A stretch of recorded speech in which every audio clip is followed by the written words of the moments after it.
We are continuing today our series called What Happy Couples Know. And this is week 3 of that. And if you've missed it, I want to encourage you to go online. You can find the sermons on there. But week 3 of What Happy Couples Know. And in part 1, we tried to lay a foundation for marriage. And we talked about how we view marriage. And in week 1, we said that marriage, when we have the correct view of marriage, we view it as a covenant and not a contract, right? A covenant and not a contract. And there's a lot of differences that we talked through in that sermon, the difference between covenant and contract. And then last week, we continued our series and we talked about the fact that happy couples know how to keep expectations from crushing a marriage. If you were here, do you remember the box we had on stage and we said everybody comes into marriage with their box of stuff and this is their dreams, their desires, their goals. And at some point in the marriage, we take our box of stuff and we kind of slide it across the table to our spouse and we say, these are expectations. Make these come true.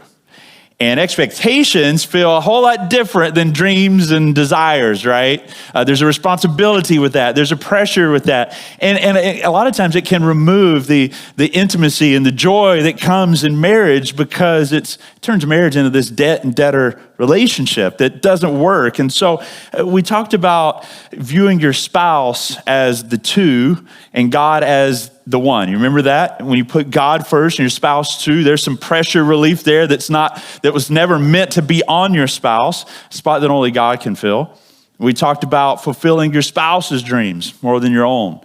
And then our last point was growing in grace and forgiveness. And all of those things are important so that your marriage isn't crushed by these expectations, whether realistic or not realistic, that you have. And this week, we're going to talk about the fact that happy couples know how to communicate on a deeper level. Know how to communicate on a deeper level. Now, I'll be honest with you, I did not know there were multiple levels of communication when I first got married.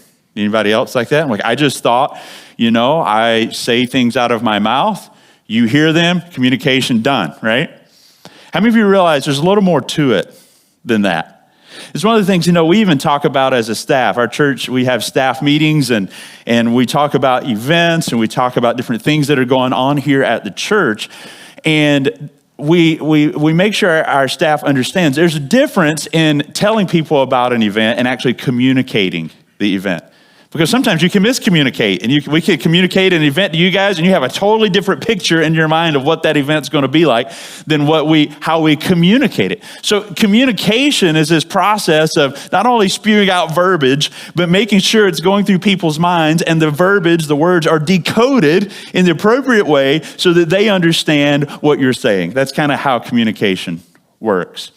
And today we're going to talk about communication in marriage specifically. And I'm going to reference a lot an author by the name of Jimmy Evans. He's an author and speaker. He wrote a book 25 years ago called Marriage on the Rock. Some of you may have read it and been through his courses. It's still so true today. But Jimmy Evans came up with what he calls the 6 levels of communication. 6 levels of communication. And we're going to reference these a lot. And we're going to talk about a lot of different things that he taught today is going to be helpful for us. Let me just kind of work through these, okay? We're not going to talk through every one of these today. We're all going to talk through the bottom 4. And so the first level is what's called basic communication. And basic communication is just kind of the surface level of communication. This is, stuff like, hey, don't forget to put the trash cans out. It's trash day. Anybody got that communication before? Did you see the news story? Did you see that Instagram post? It's just simple surface level information. And then there's what we call partnership information. And a husband and a wife, you are in a partnership, right? You're co-partners in this thing called a home and a family. And there's partnership level communication. This is who's going to pick up the kids from soccer practice, who's picking up the kids from school, who's making sure the bills are paid, who went over budget last month. All of these kind of things are just kind of partnership conversations and communication. And then we get to kind of some deeper levels of communication. And the next one's called conflict resolution. Let me just say this. It's not a matter of if you'll have conflict in your marriage. It's a matter of when, right? It's not a matter of if, it's a matter of when. And so how do you resolve conflict? How do you handle that? The next one's called connection. Connection kind of goes beyond mere interaction. It involves the idea, it's creating a deep bond that allows spouses to truly know, to support, to understand one another. The fifth level of communication is what's called personal revelation. This is the type of communication that says, I trust you, I love you, and so I want to tell you something about myself. I want to share something with you, a fear, an opinion, a dream, and I want to share this with you because I trust you. And then the sixth and final level of communication is what's called intimate communication. And it says, it's different than I want to tell you something about me. This one says, I want to tell you something about you. It's an expression of love, words of affection, the statements that a spouse would only say to a spouse. Some of you right now just had this huge, mind-blowing aha moment when you're like, I just thought maybe there were like 1 or 2 levels. You're telling me, Pastor, there's 6 levels, like 6 languages I have to learn to speak. And I'm like, yeah, there are. There are 6 levels. And all 6 of these types of communication are a part of a healthy marriage. And here's the unfortunate thing. The unfortunate thing is a lot of marriages, well, this is the fortunate part, and then we'll get to the unfortunate. The fortunate part is a lot of marriages start off communicating at all 6 levels. Okay, that's how you fall in love. You're communicating through all 6 levels of communication. But then you get married, and after some time, things start to stack up on the marriage. Both of you are working, there's stress related there, maybe there's family stress, and then you start to add these people to your life called children. Anybody know what I'm talking about? You've met them before? They're great creatures. They really are. But kids do there's an extra level of stress. You're bringing a human being into your home, and then maybe another human being and another, and some of you just keep going and going and going, right? And so you add these extra layers of stress, and you know what starts to happen? The communication starts to slow down. The communication stops, and what was 6 levels of communication, most of the time, a lot of time goes back to 2. Because here's what happens, okay? Whatever level you stop at, you don't go deeper than that. And a lot of us stop right here. I'm going to just walk back here and make sure you see it. A lot of us stop right here, don't we? Conflict happens. We didn't know it would happen. This is our soulmate. And they're having conflict with us, and they don't get us, and they don't understand us. And why are they saying something different than what's in our, it's not the same thing that's in our box, and they have a different box, and they have a different view. And all of a sudden we have conflict, and our schedule's so busy that we don't resolve it. And so we stop going beyond conflict resolution. But here's the reality. Happy couples don't stop there. They communicate all the way down through the 6 levels. And so today, we're going to talk about not the first 2, because I think most of us have those down, but we're going to talk about those deeper levels of communication. That sound good? Everybody on board for that? Okay, here we go. So number 1, conflict resolution. Now, this was something that I confess that when we first got married, I was not very good at. I still don't think I'm a pro at it or anything, okay? But I was not very good at it at all. I think in assessing myself and our situation, I never really saw my parents argue. I don't know, some of you may have grown up in a home like that. I knew that they did, but they always did it behind closed doors. I think that's a good and a bad thing. The good thing was, they didn't air all the dirty laundry. The bad thing was I had no idea how to sort through and work through things because I never saw parents actually do that. And some of you may have grown up in a home like me, and you're like, I knew my parents argued, but it just didn't happen in front of us. And some of you are the opposite. You're like, oh, my parents argued, and it was always in front of us, right? And it was loud, and it got boisterous, and they said things, and they threw things, and we were right there in the middle of it, and we saw the whole thing unpacked before our eyes. And so for some of you, you carried into the marriage, your conflict resolution style was, I don't know how to do this, so we're just going to avoid it. And others were like, you carried your parents' conflict resolution style in, which was, let's just get it all out now and put it on the table, right? Some of you are not wanting to make a movement right now because you're like, my spouse is right beside me. Okay, and I get that. But every marriage, here's what I want you to know, okay?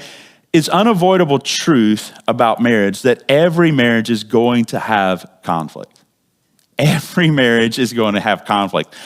Unhappy marriages have conflict, and happy marriages have conflict, okay? So let's put that out of our mind. Like if I just could have a happy marriage, we'd have no conflict. No, that's not true. Every marriage is going to have conflict. The difference is unhappy marriages either try to avoid it or they explode it.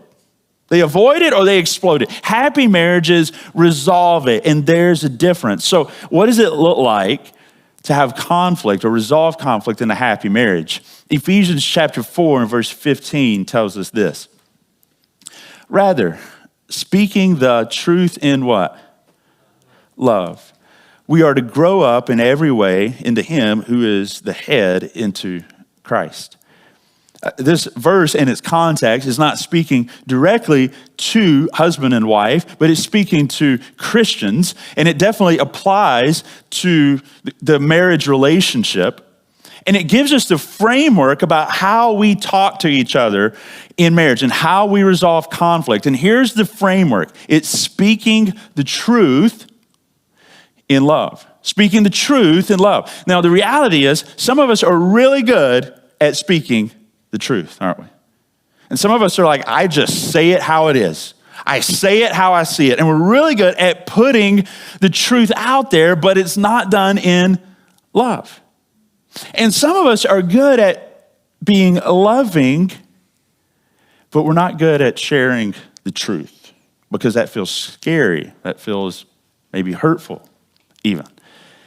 I love what Tim Keller said about this. He said, love without truth is sentimentality. And truth without love is harshness.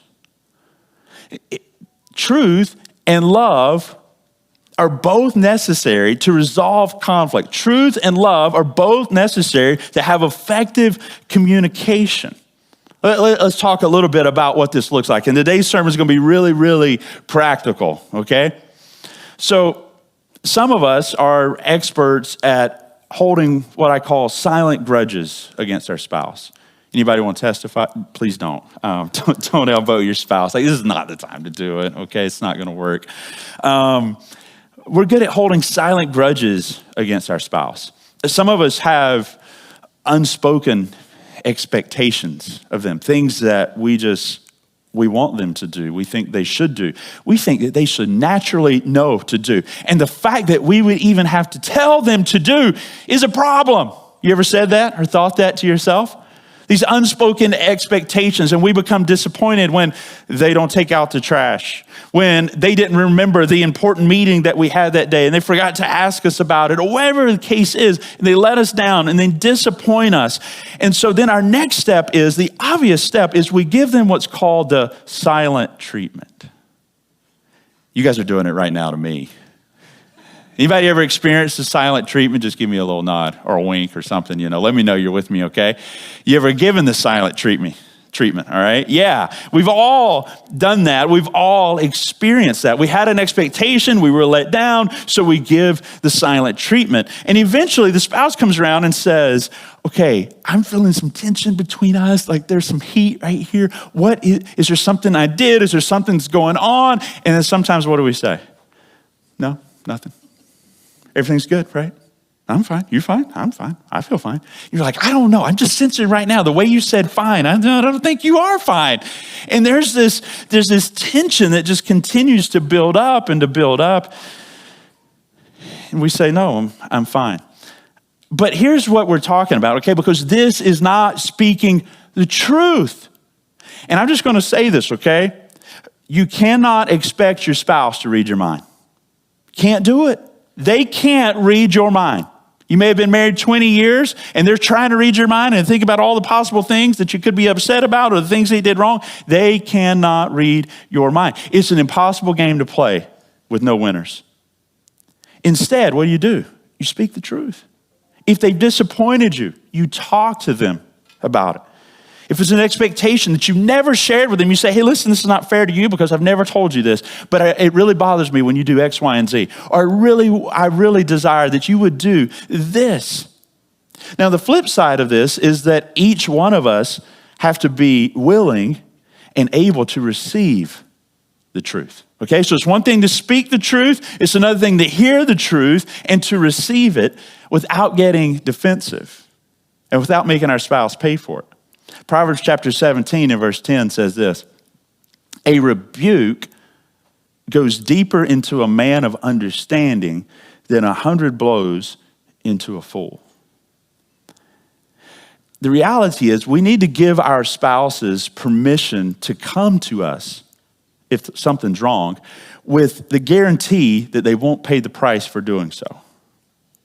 Give them permission to come to us if something's wrong without making them pay the price if they do so. Now, here's what some of us have. Some of us, like our relationship to our spouse is kind of like, I don't know if workplaces still have this. Remember workplaces used to have like a complaint box? Or a business would have a complaint box, and it's like if you have a complaint, you could put it here in this box. And some of us have that in our marriage relationship. We have this box, and it's like, here's a complaint box, and we've got our hand over the top of it. It's like, don't you dare bring anything in here, okay? Like you can put, I know what the pastor said today about having a complaint, but if you put it in there, I will kill you, You will pay the price for it. And some of it, we're laughing right now, but some of us know like that's us or that's our spouse. If they were to ever speak the truth to us, then we get defensive and we want to bring up, well, I know I may have done that, but let's talk about the 47 things that you've done, right? And we start bringing out the list, which by the way, you got to deal with one thing at a time, okay? You just got to deal with one thing. Somebody comes to you about something. I know those things are firing off in your head, but you got to deal with the one thing there. You can come back to the other later, all right? But you got to be willing to receive a complaint. I want you to ask yourself right now, does my spouse feel comfortable coming to me if something's wrong? And do they know that I'll listen and not defend? I want to encourage you, go to your spouse and actually do this. Babe, honey, boo, whatever you call them. If I do something that bothers you, I want you to tell me. I'm giving you permission to tell me. Now, I'm not saying I'll agree. Okay, there's a difference in that. There's a difference in that, saying I'll agree. I'm not saying I'll agree, but I will not attack you. If you complain, you want to tell me how you're feeling, I'll listen to that. Now, I don't want you to attack me either. There's a difference in kind of bringing in a complaint and bringing a criticism. There's a right and a wrong way to even do this. The right way is, hey, I'm not for sure what you meant when you said that in front of our friends, but it felt like to me that maybe you were still upset about what happened a couple days ago. And I'm not sure, I don't know what was going on inside your mind, but it felt like to me you were trying to get me back. And I may be wrong about that. Okay, that's a way to bring up a complaint. This is the way it made me feel. This is the way what made me feel. This is the way I received it. And I just wanted to talk to you about that, okay? That's one way to do it. Now, the unloving way to do it is, why do you have to embarrass me in front of people? You're so arrogant and insecure. You're just like your dad, or you're just like your mom. How many of you know anytime those words come out, it's like, oh, don't go there, right? Don't do that. You see the difference? The second approach is not going to work. When you bring the truth to your spouse, you may bring the truth, but if you do it in an unloving way, they are not going to hear it. When you talk to them in an unloving or domineering or disrespectful way, listen, it shuts down. The ears are not working anymore. The anger starts to rise. And you may get the truth to them, but it's not going to have its effect because you did not deliver it in the appropriate way. And there's a lot more that we could say about resolving conflict, but for sake of time, we got to move on. And last thing I'll say about conflict is this: it just takes practice. Okay, trust me, you're gonna have plenty of opportunities to practice, but you have to keep practicing. You go home this week and you're like, I tried that thing the pastor said, it didn't work. Like they still got mad at me. I'm not even trying anymore. It takes practice. Sometimes it takes coaching from outside sources. Sometimes it takes counseling, and that's okay. But conflict resolution is number one. Number two, let's move along. Connection. The next level there is connection. And if I can just be honest with you, again, I'm looking at this sermon like this is just my confession to all of you guys. I don't think I understood connection for the first few years of our marriage. Lauren would sometimes say to me, I just don't feel connected to you right now. And I'm like, what does that mean? In my guy brain, I'm thinking, I'm here, I live here, we talk, right? We see each other, we sleep in the same bed, all these things. What does that mean? And I hope you're learning that not even pastors have all of this together. It's a learning experience for all of us. But connection involves creating a deep bond that allows partners to truly understand, support, cherish one another. And the question is, how does that happen? I think connection can happen through dates, walks, dinners, conversation, activities that you both enjoy. There's a lot of different ways, but for sake of time, I want to just boil it down to this. It takes intentional time together. Intentional time together. And by intentional, I mean two things. I mean that one, you don't wait to see if it happens. You make it happen. You make the intentional time happen. You put a date on the calendar. You make it a meeting that's there and it's immovable. And we're going to go on a date together on this night because we're being intentional about it. And we're going to hire a babysitter if you got kids. And I know I've heard parents say, I just don't know if I can leave Boo-Boo. I mean, they're 12 years old now. I'm like, come on, you can leave them. They will still love you. And I'm joking about that, but I really do. As a parent, listen, your relationships with your kids, it matters. But the best thing you can give your kids is a good relationship with your spouse. And you have to take time to do that. And by the way, your kids are never going to tell you, Mom and Dad, please go on a date. We would really love for you to invest in your marriage. They don't have the emotional capacity to do that. They're not thinking about you and your marriage. They love you, and I'm sure you got great kids, but that's not what they're thinking about. Sometimes they're going to be like, oh, please don't leave. Please don't leave. But they'll be okay. They really will. And the best thing you can give them is you going on a date and making sure the kids grow up like, hey, my mom and dad, they didn't always give us everything we wanted, but I knew they loved each other and they provided a loving home. And you have to schedule those things. When our kids were really young, we're in a cool phase now because we have a 15-year-old and she can help watch them, and all of them are getting older, and so we can just leave, and there's this freedom that's amazing. But when they were really young, we'd get babysitters, and it seemed like it cost a fortune. I remember one time going to a Dodger game, and I'm sitting there at the Dodger game like, okay, it's costing us $300 for this and $200 for the babysitter. Like, this is crazy, but it's an investment. And I remember our kids, it's funny the things they get inside their heads, right? And we came back from a date one night and they were talking about, what mom and daddy do on a date. And we're like, okay, this is interesting. What do you think we do? And little Kate, I think, was the one who said it, and she was really young. Lauren, do you remember this? And she told her siblings that mom and dad go on dates. They go to the grocery store. I'm like, And she said they go to the grocery store, and every time they take something off the shelf and they put it in the cart, they give each other a kiss. I was thinking, that's actually not a bad idea, right? I would sign up for that, okay? Not the grocery store, but okay. But that was the concept that was in their mind. But here's the thing. You have to be intentional about that. The second thing is, by being intentional, is be present. You have to be present. It's not connection if you go on a date and you're both on your phone the whole time. It's not. If you're sitting at the restaurant and both of you are on Instagram, that's not connection. You're connecting to technology, not to your spouse. I believe there's a verse in the Bible, I can't find it, but I believe there's a verse that says, thou shalt turn off thy phone, okay? It's okay. And you've just got to do that, because what you give your attention to, where your eyes are looking and who you are focusing on, shows what you value.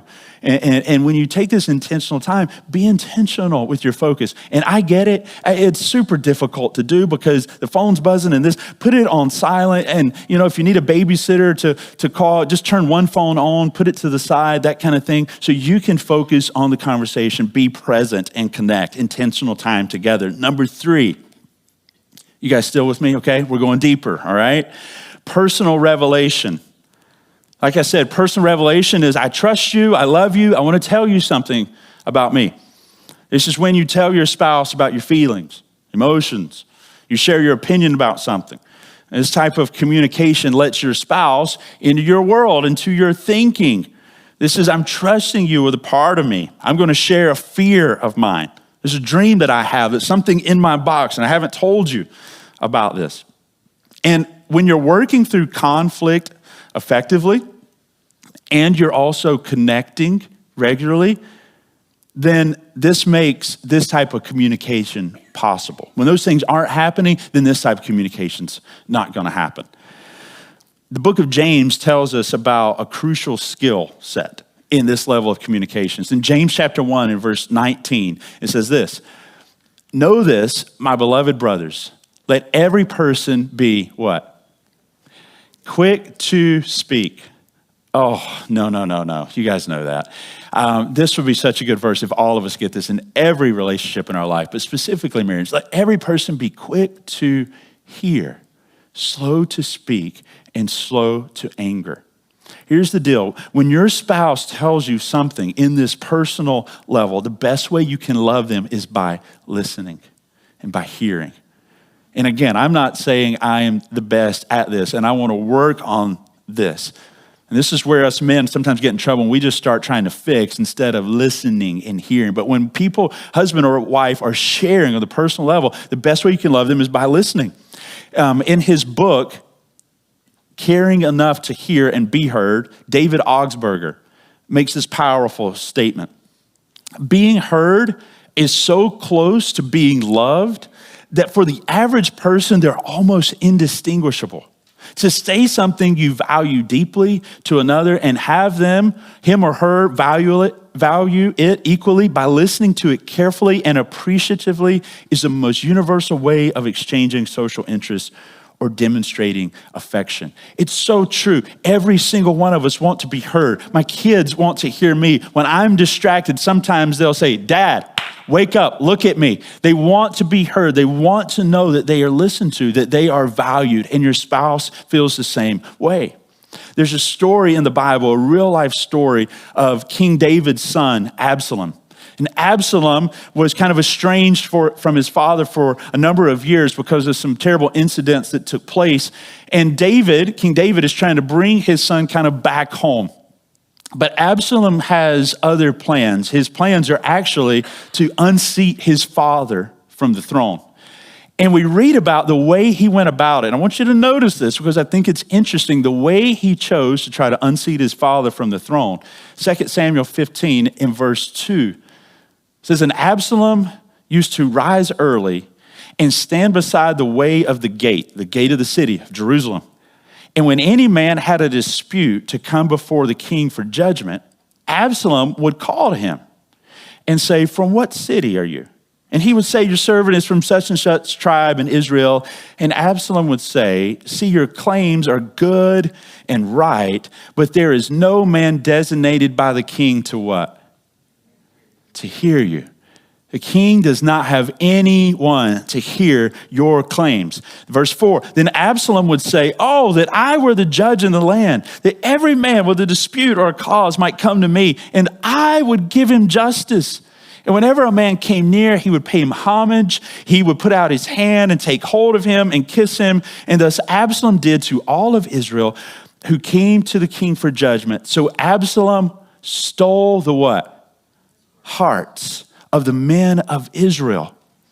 History tells us he did this for 2 years. He sat at the gate of the city, and the only thing he did, you know what it was? He listened.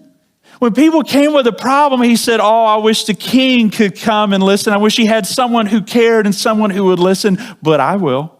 And he sat there and he listened and he listened and he listened and he stole the hearts of the people. And 2 years later, he started a revolution and they marched on the capital and on the palace, and his father fled because he had stolen the heart simply by what? By listening.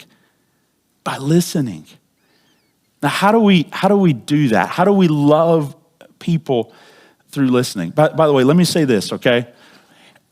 If you don't listen to your spouse, someone will. Okay? That's not a threat. That's not an out. But I will say this. Satan will provide someone to tempt them. And if you're not listening to your spouse, I guarantee you there's someone at work that doesn't have the character, and they're going to listen to them and they're going to let them pour out their heart. And again, I'm not saying that as a threat, but I'm saying that as someone will steal your spouse's heart if you let them. So how do we do this? How do we listen well? Just three things I want to mention to you. First of all, listen with all of you, not just with your ears, but with your eyes. Listen with all of you, your body. Make sure you're there, that you're present. Number two, seek to understand before you answer. When we listen, we're not sitting there saying, okay, let me craft a response, or that was a problem with what they said. We're seeking to understand. They're talking, and I want to understand how are they coming at this situation? What are they trying to convey to me?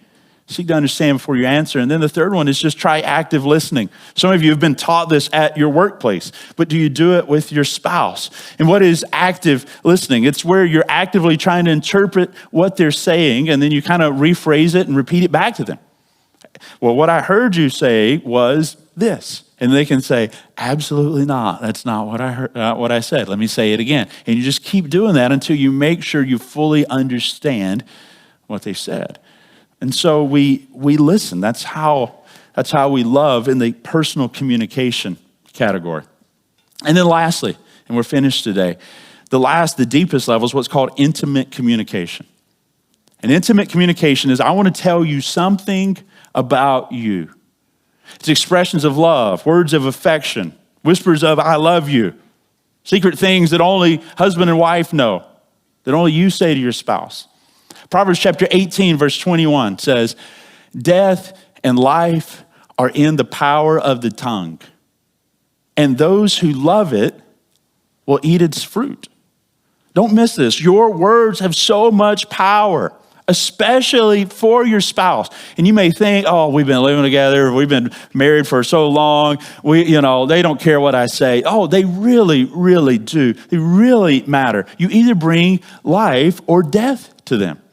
And he says that you will eat the fruit of your words. So what you are planting, the seeds that you are sowing are going to come up in your life. So here's the thing. When you're investing words into your spouse that are hateful, that are critical, you are planting seeds, but guess who's going to reap those seeds? You are. You're going to reap the fruit of that. And vice versa if you're planting life. Ephesians chapter 4 and verse 29 says this, let no corrupting talk come out of your mouths, but only such as is good for building up, as it fits the occasion, that it may give grace to those who hear. Our words that we tell our spouses about who they are either build them up or they tear them down. Those are the only options. We're building up or we're tearing down. And so Paul says, only choose the ones that are building up.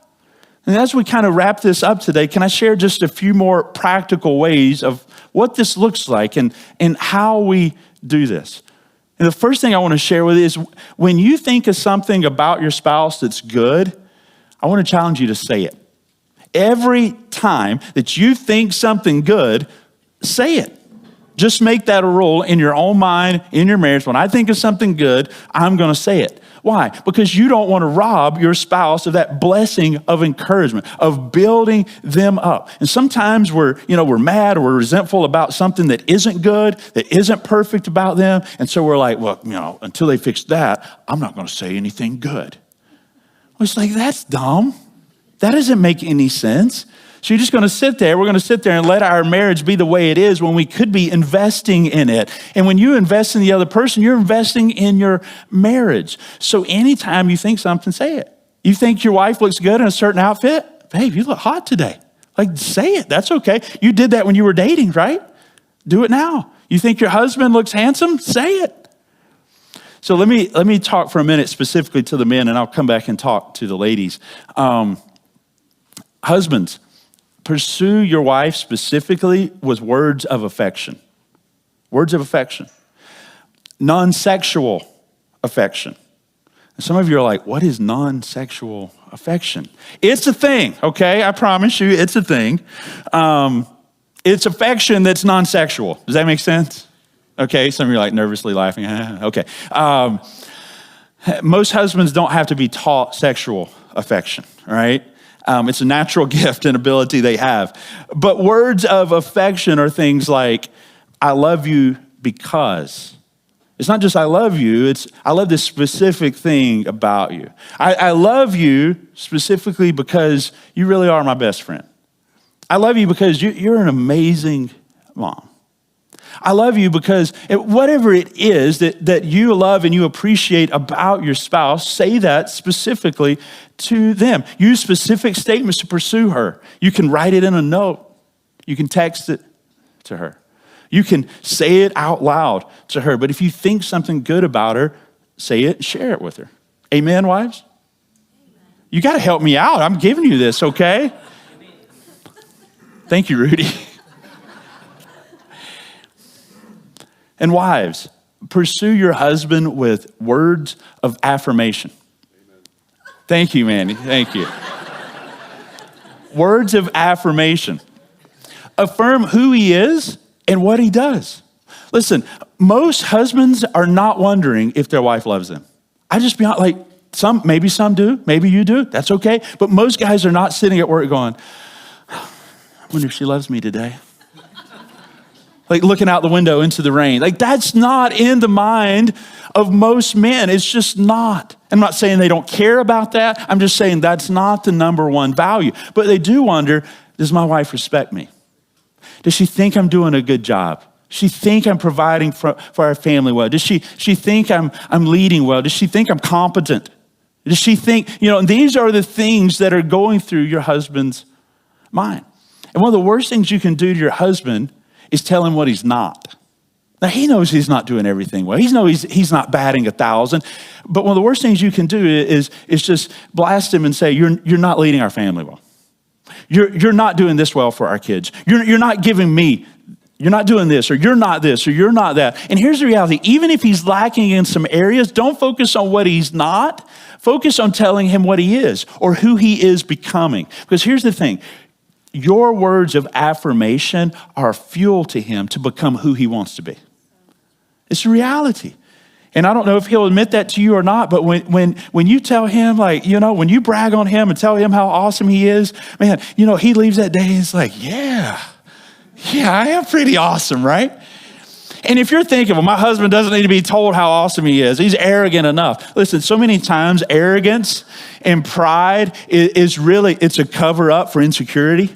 And he's trying to make sure people know he's awesome because inside he really doesn't feel like he is. And so he needs you to boost him up and tell him that. And you can say, oh, he's such a fragile ego. I'm just telling you, men and women are different, okay? Men and women are different, and your husband needs something different than you do.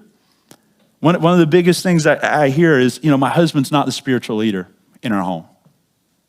And I get that. But can I encourage you to affirm him when he does lead?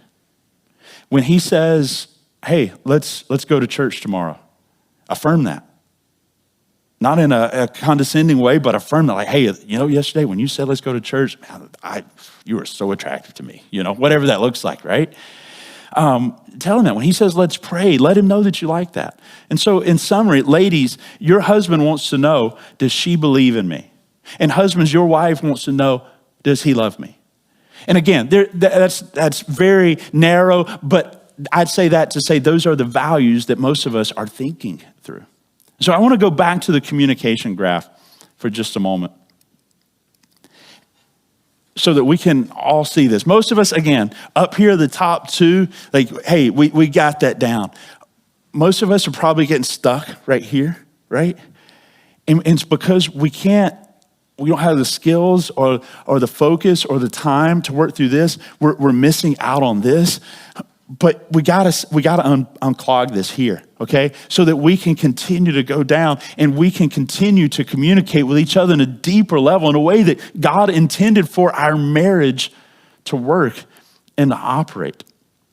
And I want to say this in conclusion because I don't want anybody to go out of here discouraged or despondent, because I think sometimes when you talk through this, people just hear, oh, it's got to be perfect and we're not there yet, so let's just quit, or my marriage stinks. And that's not the reality. The reality is, like we said earlier, it does take work. And it's always easy to have this pie in the sky mentality of a relationship that you're not in. The grass is greener on the other side because, wow, you could communicate with them. They communicate so well. And that's just not reality either. The marriage you're in is the covenant relationship that God has called you to. And it's worth it. It's worth putting work in. And I'll go back to what I mentioned earlier about getting help. If you're stuck, you're like, Pastor, we're right there at conflict resolution. And it's just not, we're not going past that. And right now we're just at a spot in our marriage where it's just like, we're just living together. And we're taking care of the partnership, but nothing else is happening. If you're stuck, there's no shame in getting help. I want to make sure we create that culture at our church where, hey, either A, you can reach out to someone in our church family in a small group that you trust, that you respect, and you can reach out to them and say, can we talk about these things? Because we're having trouble. Amen, church? And then also, let me just say this. If there's nothing wrong with going to counseling. My wife and I have been to marriage counseling, not because we were about to get a divorce. Sometimes that's the way we think of it. It's like, well, it's the last step. That's the last straw. But no, some of you are in business or your jobs, you've gotten coaching, right? Or in sports, you've gotten coaching. And when you were playing sports growing up, did you say, well, we're about to quit baseball, let's go get a coach? And what did you do? You did that early on so it could be an investment into your sports life or to your business. And the same thing's true of your marriage. And I pray we can remove that stigma. And if you're stuck, go to a counselor. There's all different kinds of resources that can be a help to you. Matter of fact, our church, we'll send it out this week. We have a list of Christian marriage counselors that we recommend. And if that can be a help to you, then take advantage of that. Because it's worth it to have a marriage that's communicated, not just on 2 levels, but on all 6, as God intended.